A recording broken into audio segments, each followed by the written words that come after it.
여러분, 제가 축복합니다. 행복하십시오. 성령 충만하십시오. 우리의 아빠 아버지를 찬양합니다. 할렐루야. 아멘.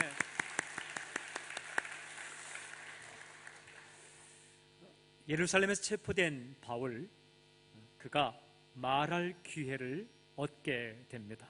하나님께서 그에게 말을 할 기회를 주셨죠. 오늘 함께 읽은 말씀은 체포된 바울이 예루살렘에서 사람들에게 한 변명의 내용이죠. 이렇게 시작됩니다. 1절과 2절 우리 함께 읽겠습니다. 함께 시작. 부형들아, 내가 지금 여러분 앞에서 변명하는 말을 들으라. 그들이 그가 히브리 말로 말함을 듣고 더욱 조용한지라 이어 이르되. 이 말씀을 읽어오면 아주 위급한 상황에서 하나님께서 바울에게 주신 선물 두 가지가 있습니다. 오늘 첫 번째 보면 하나님께서 바울에게 존중하는 마음을 선물로 주십니다.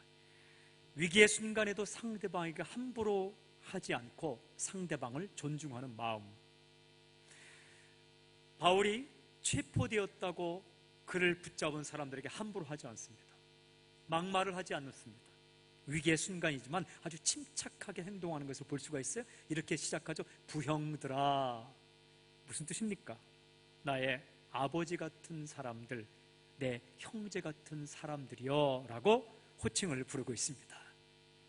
이 죽일 사람들아 하지 않고 내 아버지 같은 사람들, 내 형제 같은 사람들, 형이여 동생이여 누이 동생이여 누나 같은 사람들, 그리고 내 아버지 어머니 같은 사람들이여 라고 입을 열립니다. 여러분, 어떤 순간에도 상대방을 깎아내리지 마십시오. 그리고 함부로 말하지 마십시오. 주님 만난, 예수님을 만난, 제대로 만난 사도 바울에게 하나님께서 선물을 주셨는데 위기의 순간에도 사람들을 향해서 깎아내리지 않고 존중하며 대할 수 있는 그런 좋은 성품을 선물로 주셨습니다. 또 한 가지 이렇게 말합니다. 내가 지금 여러분 앞에서 변명하는 말을 들으십시오 라고 말합니다. 변명을 하고 있다. 변명이란 핑계대는 것이 아닙니다. 아폴로기아, 이것은 말을 통해서 진실을 증명한다라는 뜻이에요. 비판하는 것이 아닙니다. 모욕하는 것이 아닙니다. 조롱하는 것 아니에요. 비아냥거리는 것 아닙니다. 푸념하는 것 아닙니다. 말로 싸우는, 논쟁하는 것 아닙니다. 자신의 속에 있는 말을 가지고 사실과 진실을 차근차근 설명하는 것, 사도 바울에게 그런 마음을 주셨죠. 상대방을 무시하지 않고, 상대방과 다투지 않고, 상대방이 어렵게 내게 다가오더라도 상대방을 끝까지 존중하면서 할 말을 하는 이 귀한 선물, 저는 선포합니다. 당신에게 이 선물이 임하기를 저는 선포합니다. 또 하나의 선물을 주셨는데 지혜를 주셨습니다. 지혜란 가장 좋은 것을 선택할 수 있는 능력입니다. 흥분해 있는 군중들, 이성보다는 감정으로 군중 심리에 의해서 어떤 돌발적인 행동을 할지도 모르는 군중을 향해서 하나님께서는 그 위기의 순간에 바울이 했던 경험, 바울이 가진 지식, 바울의 능력 가운데서 정확하게 선택해서 쓸 수 있는 지혜의 능력을 부어주셨어요. 오늘 보면 바울이 어떤 말로 하고 있습니까? 그가 히브리 말로 말함을 듣고 더욱 조용한지라. 아주 간단해요. 히브리 말을 썼더니 사람들이 조용해졌다 이거예요. 화가 나 있던 사람들, 흥분해 있던 사람들이 조용했고 바울의 말에 귀를 기울이기 시작했다라고 기록합니다. 신기하죠? 말 하나 잘 썼는데 조용하게 되었다라는 거예요. 무슨 말을 썼던? 히브리 말. 히브리 말이 어떤 말입니까? 자신들의 모국어입니다. 그 당시에 세계 공용어는 헬라어였습니다. 요즘은 영어이지만 바울은 헬라어도 사용할 줄 알고 히브리어도 사용할 줄 알아요. 그런데 바울이 어디에서 태어났나요? 길리기아 다소에서 태어났어요. 외국에서 태어났습니다. 오늘날 말하면 2세로 태어났습니다. 이민자의 자녀로 태어났어요. 그런데 그가 히브리어를 배웠고 히브리어를 읽지 않았다는 거예요.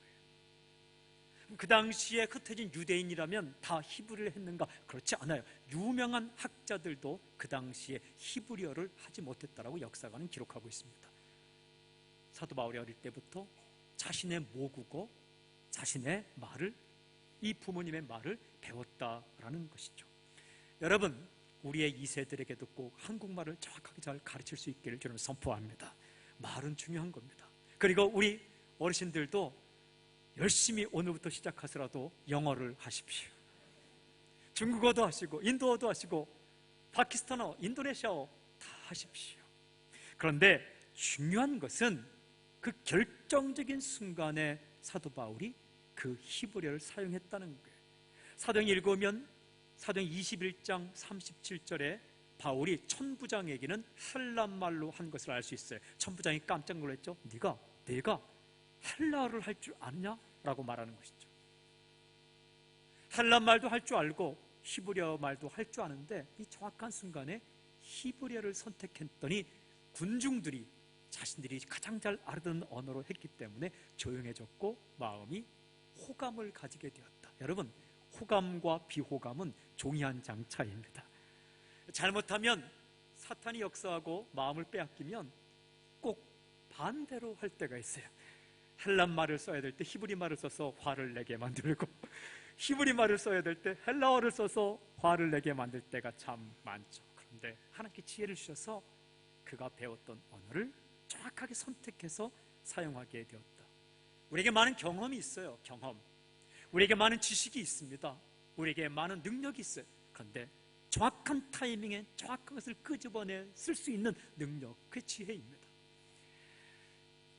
한쪽 다리를 다쳐서 누워있는 사람에게 다리 다쳐본 경험이 있는 사람은 굉장히 도움이 됩니다. 나도 옛날에 다리를 다쳐봤습니다. 그런데 이렇게 말하는 건 지혜가 아닙니다. 한쪽 다리 다친 사람에게 이건 다친 것도 아닙니다. 나는 예전에 두 다리를 다쳐봤습니다. 속을 긁어서는 안 되는 겁니다. 그때는 지혜롭게 나도 다쳐봤는데 참 힘들죠? 어렵죠? 깁스하고 있는 다리 가렵죠? 조금만 참으세요. 꼭 나을 때가 옵니다. 잘 참으세요. 힘내세요. 그건 지혜이죠. 예수님을 만난 사도 바울이 생명을 걸고 예루살렘까지 왔어요. 주 예수의 이름을 위하여 나는 가겠다라고 선포하고 고백하고 예루살렘에 왔습니다. 그런데 덜컥 체포를 당했습니다. 그가 그렇게 사랑하는 민족, 자신의 동포들에게 체포를 당했어요.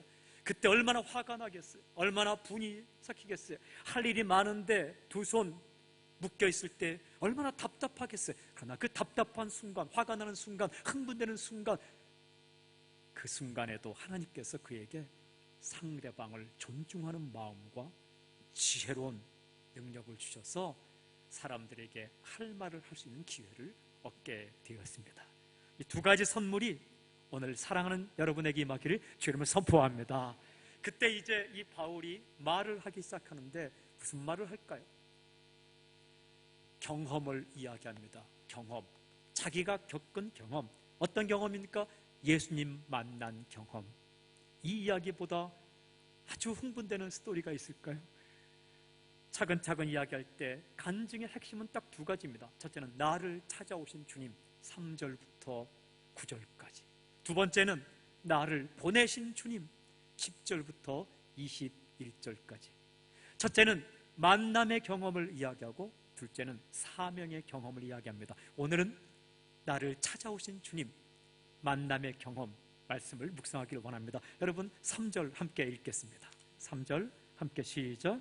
나는 유대인으로 길리기아 다소에서 났고 이 성에서 자라 가말리엘의 문화에서 우리 조상들의 율법의 엄한 교훈을 받았고 오늘 너희 모든 사람처럼 하나님에 대하여 열심히 있는 자라. 자신의 인생의 이력서를 쓰듯이 차근차근 이야기합니다. 그 당시에 자신을 소개할 때는 꼭 세 가지를 소개했습니다. 역사적으로 첫째는 출생지, 어디에서 태어났는가.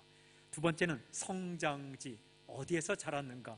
세 번째는 교육, 누구에게 교육을 받았는가. 이 세 가지를 꼭 이력서에 쓰게 되었고 소개할 때 말을 합니다. 우리는 조금 다른 걸 묻죠. 나이가 몇 살입니까? 이렇게 묻지만 보통 사람들은 묻죠. 어디에서 태어났어요? 어디에서 자랐어요? 또 어떻게 교육을 받았어요? 뭘 배웠어요? 똑같습니다. 오늘 사도 바울은 그렇게 고백합니다. 첫째는 출신 성분, 나는 유대인입니다. 나는 당신들과 똑같이 유대인입니다. 두 번째는 출생지, 길리기아 다소에서 태어났습니다. 다소는 시드니처럼 좋은 곳입니다. 학문이 발달되어 있고 경제가 발달되어 있고 정치가 안정된 로마의 영토, 그곳에 태어난 사람은 태어날 때부터 로마 자유시민권을 얻게 되죠. 세 번째는 성장지 고백합니다. 이 성에서 자라. 이 성이 어디입니까? 예루살렘. 저는 예루살렘에서 자라났습니다. 근데 교육, 저는 가말리엘의 문화에서 자랐습니다. 가말리엘은 유명한 선생님이었던 힐렐의 손자인데, 양대 학파가 있다면 그 중에 학파가 힐렐 학파예요. 그 손자로 태어나서 당대의 유명한 선생님이 가말리엘. 그의 별명이 뭐냐면 율법의 영광. 요리사를 칭찬할 때 요리의 영광 이렇게 칭찬하는 것처럼 율법의 영광이란 별명이 있을 정도로 아주 유명한 스승 밑에서 교육을 받았죠. 그리고 마지막 다섯 번째, 그의 태도. 그가 고백합니다. 나는 하나님에 대하여 열심히 있는 자라. 하나님을 열심히 사랑했고 뜨겁게 사랑했고 미치도록 사랑했던 사람입니다. 여러분, 여기까지 보면 뭐 문제가 있습니까? 문제 없습니다. 문제가 없는 정도가 아니라 오히려 부러움의 대상이죠. 그런데 도대체 좋은 출생지, 좋은 성장지, 좋은 교육 배경, 좋은 태도, 좋은 혈통을 가진 이 사람이 무엇을 위해 살았는가? 사랑하는 여러분, 우리에게 중요한 것은 어떤 조건을 가졌는가도 중요하지만 더 중요한 것은 무엇을 위해 사는가? 목적. 무엇을 위해 목숨을 거는가? 핵심 가치. 무엇을 위해 달려가는가? 방향이 중요합니다. 방향이 중요해요. 열정보다 중요한 것은 방향이요, 조건보다 중요한 것은 목적입니다. 근데 그가 이렇게 살았대요. 4절부터 5절 보세요. 4절부터 5절 함께 시작. 내가 이 돌을 박해하여 사람을 죽이기까지 하고 남녀를 결박하여 옥에 넘겼노니 이에 대제사장과 모든 장로들이 내 증인이라. 또 내가 그들에게서 다메섹 형제들에게 가는 공문을 받아 가지고 거기 있는 자들도 결박하여 예루살렘으로 끌어다가 형벌받게 하려고 가더니. 두 가지 표현이 눈에 들어오죠. 첫 표현은 사람을 죽이기까지 했다. 무엇을 위해 살았다고요?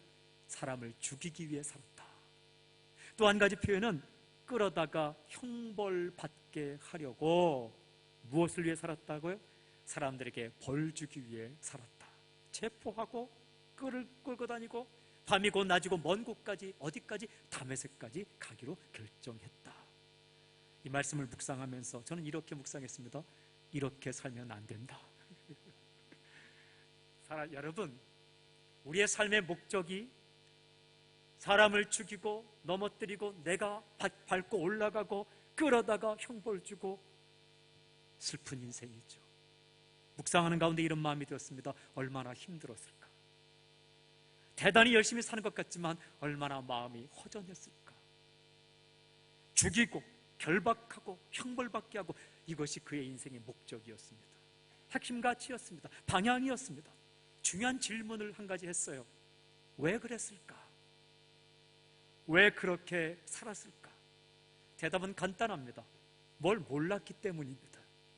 몰라도 한참 몰랐기 때문입니다. 자신은 옳다고 생각했지만 하나님 보실 때는 빗나간 인생을 살았죠. 빗나간 열심, 이거 아주 위험합니다.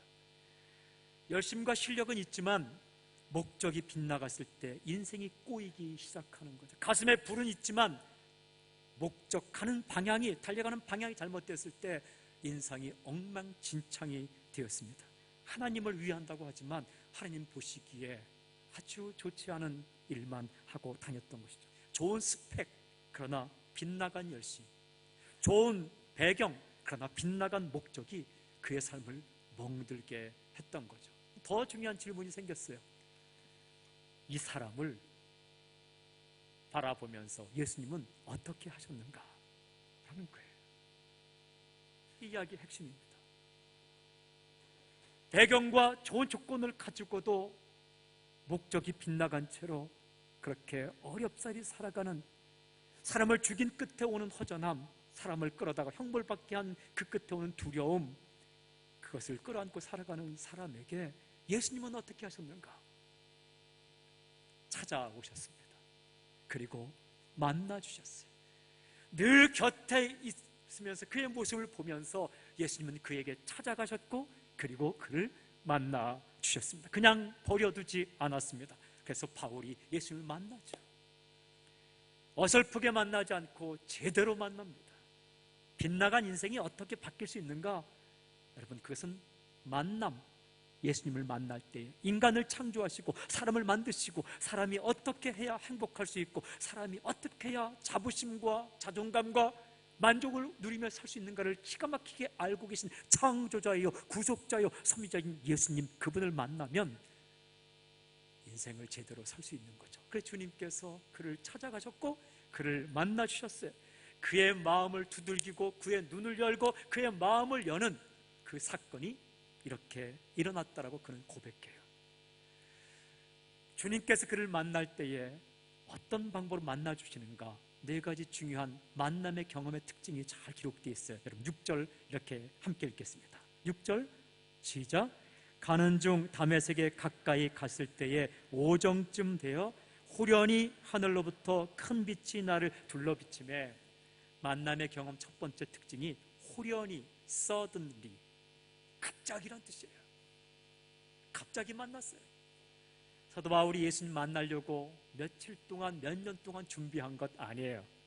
여러분 예수님 믿을 때에 몇 년 동안, 몇십 년 동안 준비하고 만난 사람 있습니까? 그런 사람은 대단한, 물론 있겠죠. 나는 예수님 만나야 돼. 그런 사람 있나요? 아니에요. 그냥 친구 따라오기도 하고. 갑자기라고 느껴요. suddenly. 갑자기 만났다라고 느껴요. 그런데 더 나아가면 우리가 보이기에는 갑자기이지만 하나님께서 계획하시고 준비한 하나님의 시간에 주님을 만나는 겁니다. 오래전부터 바라보고 계시고 오래전부터 그 곁에 계시면서 마음을 두들기고 이 타이밍일까? 아니면 이 타이밍이 좋을까? 준비했던 하나님의 시간에 하나님의 타이밍 때 주님께서 찾아오신 거예요. 갈라디아서 4장 4절에 보면 때가 참에 하나님이 그 아들을 보내셨다고 기록하죠. 그 하나님의 때가 참에 우리에게 주님 만나는 사건, 사도 바울에게 주님 만나는 사건이 일어난 것인데 우리가 느낄 때는 갑자기죠. 여러분 오늘 이 자리에 처음 나오신 분 계실 거예요. 아니면 몇 번 나오신 분 계실 거예요. 왜 이렇게 갑자기 주님을 영접해야 되나? 아니에요. 그것은 갑자기가 아니라 주님이 오래전부터 아주 먼 옛날부터 계획한 시간이에요. 그러므로 사랑하는 여러분, 오늘 주님을 마음에 맞이하고 싶은 마음이 있을 때 미루지 마십시오. 조금 더 준비해야 된다고 생각하지 마십시오.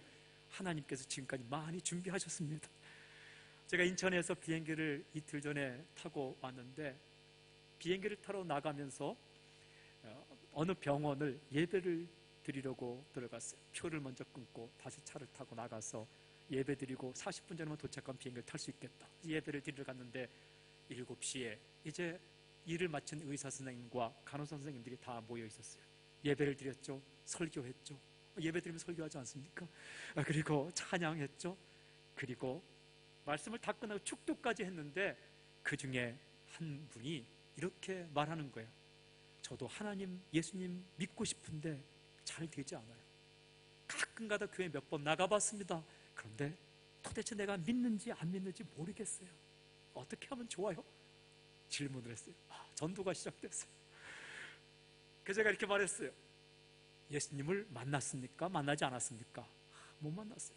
그러면 안 믿는 겁니다. 이렇게 했어요. 간호사 선생님이니까 이제 진단을 해야 되죠. 진단을 해 치료하지 않습니까?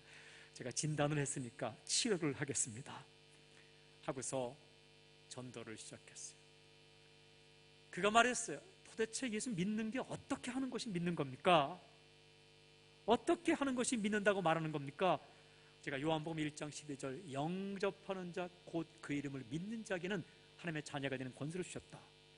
영접하는 것이 믿는 겁니다. 또 나아갔어요. 영접하는 게 어떻게 하는 것인가?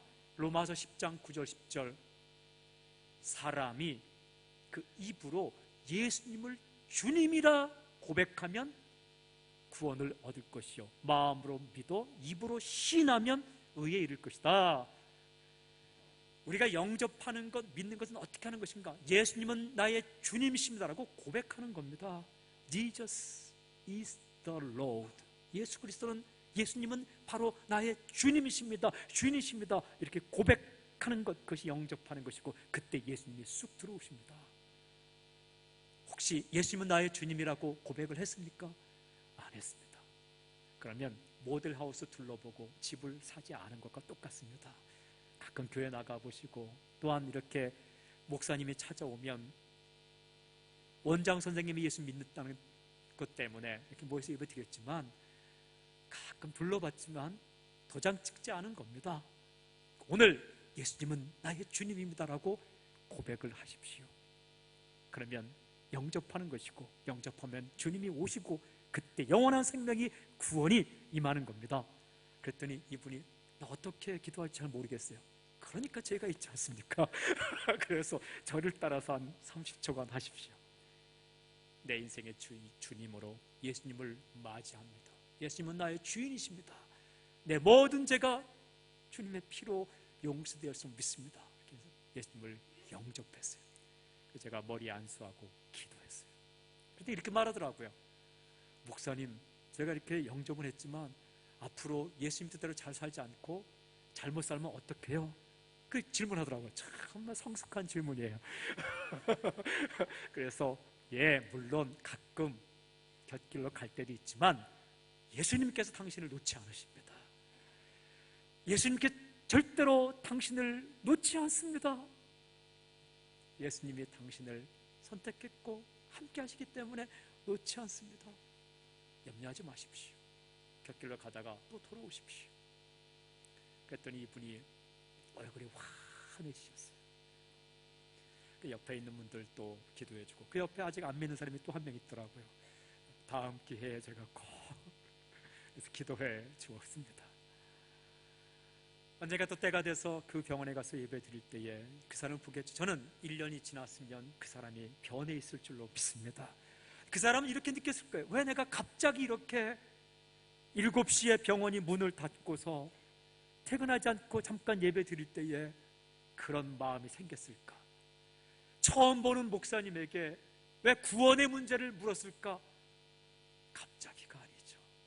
하나님께서 그 사람의 친척을 통해, 원장 선생님을 통해, 동역자 간호사님을 통해, 많은 사람을 통해 기도하게 하셨고, 그의 그 시간을, 타이밍을 맞춘 거죠. 하나님의 시간에 그렇게 역사하신 거죠. 사랑하는 여러분, 오늘 어떤 이 주님의 두들김이 왜 나에게 갑자기 요구하는가? 아닙니다. 응답하십시오. 미루지 마십시오. 거절하지 마십시오. 받아들이십시오. 주님을 영접하십시오. 이 자리에 예배드리는 사람 가운데 예수님은 나의 주님이십니다. 고백이 없던 사람이 있다면 오늘 그 고백을 하십시오. 두 번째 만남의 경험은 이렇게 기록되어 있어요. 하늘로부터, from heaven이라고 있어요. 하늘로부터라는 것은 인간으로부터가 아니라 하나님으로부터 나왔다는 거예요. 인간으로부터 시작해서 하나님께 이르는 길을 찾는 것을 종교라고 말합니다. 릴리전. 하나님으로부터 시작해서 인간에게 이르는 길, 그것을 증거하는 것을 믿음, faith라고 말합니다. 기독교의 믿음은 일반 종교와 다르죠. 그래서 믿음을 은혜라고 말합니다. 하늘로부터 주님이 먼저 찾아오셨어요. 찬송가 90장에 뭐 이런 가사가 있어요. 주 예수 내가 알기 전 날 먼저 사랑했네. 주님 예수를 내가 먼저 알기 전 날 먼저 사랑했네. 그 크신 사랑 나타나 내 영혼 거듭났네. 그 크신 사랑이 나타나서 내 영혼이 거듭났네. 요한일서 4장 19절은 이렇게 기록되어 있어요. 우리가 사랑하면 그가 먼저 우리를 사랑하셨습니다. 내가 먼저 예수님 사랑하는 것이 아니고 주님께서 나를 먼저 사랑하셨다. 그래서 만난 거예요. 그럼 여러분 평생 예수님의 은혜에 감사 또 감사하십시오. 주님 만났다는 것 감사하시고, 주님이 먼저 나를 찾아오셨던 것 감사하고, 하나님의 타이밍 때 갑자기 내가 믿은 것 같지만 하나님의 타이밍 때 주님 거절하지 않고 만난 것 감사하십시오. 그 얘기를 사도 바울이 하고 있는 거예요. 엄청난 지식을 말하지 않고, 엄청난 경험을 자랑하지 않고 주님 만난 경험을 고백하고 있습니다. 간증은 파워가 있어요. 간증은 힘이 있어요. 간증은 사람의 마음을 울리는 그런 능력이 있어요. 그 이야기를 하고 있습니다. 중요한 또 한 가지가 있는데, 주님 만날 때의 만남의 경험 세 번째는 7절부터 8절 보세요. 7절부터 8절 함께 시작. 내가 땅에 엎드려져 들으니 소리 있어 이르되 사울아 사울아 네가 왜 나를 박해하느냐 하시거늘 내가 대답하되 주님 누구시니까 하니 이르시되 나는 네가 박해하는 나사렛 예수라 하시더라. 사울아 사울아 왜 내가 나를 핍박하느냐. 사울은 히브리식 이름인데 하나님께 간구하다는 뜻이고, 바울은 로마식 이름인데 작은 자라는 뜻이죠. 사울아 사울아 왜 내가 나를 핍박하느냐. 주님 누구십니까?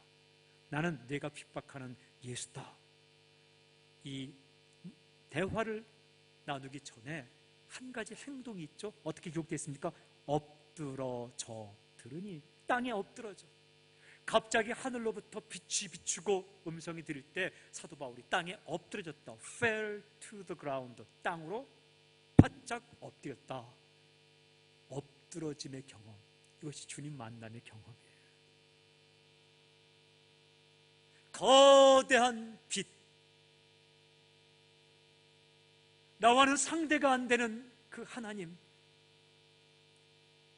옹졸하고 부족한 내 마음과는 다르게 제자들을 죽기까지 사랑하시고 모로 나를 위해 십자가에 달려 죽으신 그 거대한 그 크신 하나님의 사랑, 바다를 먹물로 삼고 하늘을 두루마리 삼아도 다 쓸 수 없는, 다 기록할 수 없는 그 사랑으로 내게 다가오신 주님을 만나는 순간 어떻게 합니까?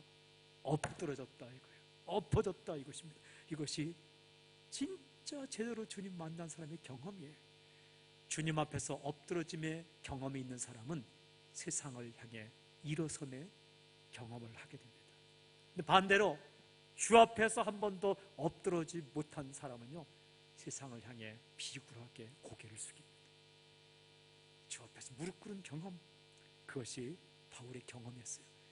여러분, 살다 보면 이 경험이 사그러질 때가 있어요. 이 가장 위험한 순간이에요.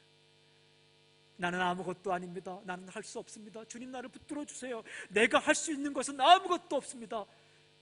그 엎어짐의 경험이 싹 사라지면서 첫째는 어떻게 고개를 들어요? 살며시 들죠. 이건 아닌 것 같은데. 두 번째는 어떻게 해요? 버젓이 들죠. 이렇게 버젓이 들죠. 세 번째는 어떻게 들어요? 치켜들죠. 주님이 내게 해주신 것이 뭐였습니까? 교만이 하늘을 찌르죠.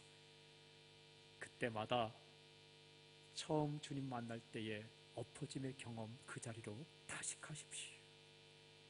야곱을 기억하십니까? 야곱은 혈혈 단신 혼자 몸 적신으로 도망치다가 베델에서 베겨주던 돌베개 놓고 하나님께 기도했어요. 나를 살려주시면 11조를 드리겠습니다. 이곳이 성전이 되겠습니다. 그 살았어요. 살아남았어요. 재산도 가졌어요. 그렇게 살다가 조금 어려워지고 교만이 올 때 어디로 올라갑니까? 베델로 다시 올라가죠.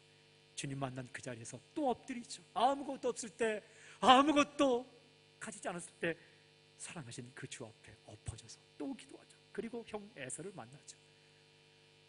순간순간 하나님 만난 사람은 다 엎드러짐의 경험을 합니다. 호렙산 떨기나무 불꽃 가운데서 모세는 엎어졌어요.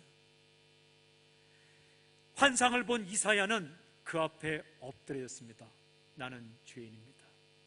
예수님이 처음 만났을 때 베드로는 누가복음 5장에 보면 그 앞에 엎드려져서 말합니다. 나는 죄인으로소이다. 나를 떠나서서 이렇게 고백합니다. 이 떨림의 경험, 나는 아무것도 아니고 오직 주 앞에서 그 엎어짐의 경험, 이것이 바로 예배의 경험입니다. 죄인이기 때문입니다. 부족하기 때문입니다. 신앙은 취미생활이 아닙니다. 엎어지는 경험이에요. 사랑하는 성도 여러분, 저는 선포하고 축복합니다. 이 주 앞에서 내 모든 것을 꺾고 주 앞에 엎어지는 경험이 당신에게 있기를 주를 선포합니다. 그리고 이 경험이 날마다 있길 바랍니다. 자꾸 고개를 치켜들면 주님께서 이렇게 고개를 숙이도록 만들어주세요. 그때까지 가지 말기를 저는 선포합니다. 엎드러지는 거죠. 마지막 네 번째가 주님 만난 경험이 9절에 기록되어 있어요. 함께 읽겠습니다. 시작. 나와 함께 있는 사람들이 빛은 보면서도 나에게 말씀하시는 이의 소리는 듣지 못하더라. 만남의 경험 네 번째 특징은 개인의 경험이에요. 개인의 퍼스널한 겁니다. 성경에 기록되어 있죠. 나와 함께 있는 사람들은 빛은 보면서도 말씀하시는 이의 소리는 듣지 못했다. 나와 함께 있는 사람은 동일한 장소에 있었는데도 듣지 못했다. 사도행전 9장 7절에 보면 좀 반대로 기록되어 있어요. 같이 가던 사람들은 소리만 듣고 아무도 보지 못했다. 오늘에는 빛은 보았고 소리는 듣지 못했다. 사도행전 9장에는 소리는 들었는데 보지는 못했다. 서로 상반되는 것 같지만 상반되는 게 아닙니다. 종합해 보면 이런 겁니다. 사도 바울은 빛을 보았고 빛 속에 계신 예수님도 보았고 소리를 들었고 소리의 내용도 들었습니다. 그런데 사람들은 어떻게 해요? 뭔가 보았지만 빛 속에 계신 예수님은 못 보았고 소리는 들었지만 그 소리의 내용이 무엇인지 내용은 듣지 못했던 거죠. 주님 만남의 경험이 늘 이래요. 나는 보는데 옆에 있는 사람은 못 봐요. 못 보니까 엉뚱한 소리 하는 거예요. 이런 말 하지 마십시오. 왜 내 마음을 몰라줘? 아니에요. 못 봤으니까 모르는 거예요. 못 들었으니까 못 듣는 거예요. 무시하거나 화를 내지 마십시오. 주님과의 만남은 개인적이에요. 이 사명도 마찬가지예요. 다 버리고 떠나는 사람 왜 그렇게 떠나야 되냐고. 못 들었으니까 그런 말 할 수밖에 없는 거예요. 그때의 마음에 서운하게 생각하지 마세요. 왜 내 믿음을 몰라주냐고 그렇게 말하지 마세요. 사람이 주님 만나고 천국 갈 때에 엄마 치맛자락 붙잡고 가는 게 아니라고요. 제가 어떤 사람 만났는데 건물의 주인은 예수님 안 믿어요. 건물 빌려서 이 사업하는 사장님은 예수님을 잘 믿어요. 그랬더니 건물의 주인이 그 사장님이 들어갈 때마다 늘 이런데 어쩌라 붙잡고 천국 갈 때 나도 좀 데려가. 왜냐하면 이분은 힘쓰고 애쓰면서 교회 나가서 예배드리긴 싫거든요. 그리고 어렵게 믿고 싶지 않거든요. 그런데 천국은 가고 싶거든요. 좋은데. 그래서 이렇게 어쩌락 잡고 천국 갈 때 나 좀 데려가. 그렇게는 못 가요. 본인이 예수님 만나고 예수님 믿겠다고 예수님은 나의 주님이라고 고백을 해야 되는 거죠. 그런데 이 사이에 갭이 있어요. 차이가 있어요. 간격이 있어요. 그래서 우리가 주님 만나고 살아갈 때에 사람이 몰라줄 때가 있어요. 그때 중요해요. 그때 함부로 말하거나 그렇게 하지 마세요. 끝까지 그 사람을 존중하되 끝까지 포기하지 않고 그도 예수님 만날 수 있게끔 기도하세요. 전부 기도하세요. 만나면 변합니다. 만나면 변하게 돼 있어요. 알면 따라가게 돼 있어요. 예수님께서 그렇게 좋으시고 끝까지 제자를 사랑하시고 책망치 않고 친구처럼 대해주신 그분을 만나면 누가 그분을 따라가지 않겠습니까? 예수님은 나쁜 분이 아니에요. 예수님 믿는 사람이 가끔 좀 나쁜 분들이 있어서 혼동하지만 여러분, 예수님과 예수님 믿는 사람은 차이가 있는 거예요. 주님을 제대로 만난다면 그 누가 따라가지 않겠어요. 그래서 본 사람, 들은 사람은 달라요. 사랑하는 여러분, 주님을 만났고 주님을 보았고 주님 믿는 것이 확실하다면 뒤돌아보지 마십시오. 머뭇거리지 마십시오. 그리고 주님을 따라서 용기 있게 걸어가십시오. 그리고 주의 말씀을 따라 사십시오. 사랑하는 여러분, 주님 만난 바울, 주님께서 그에게 찾아가셨어요. 그리고 만나주셨어요.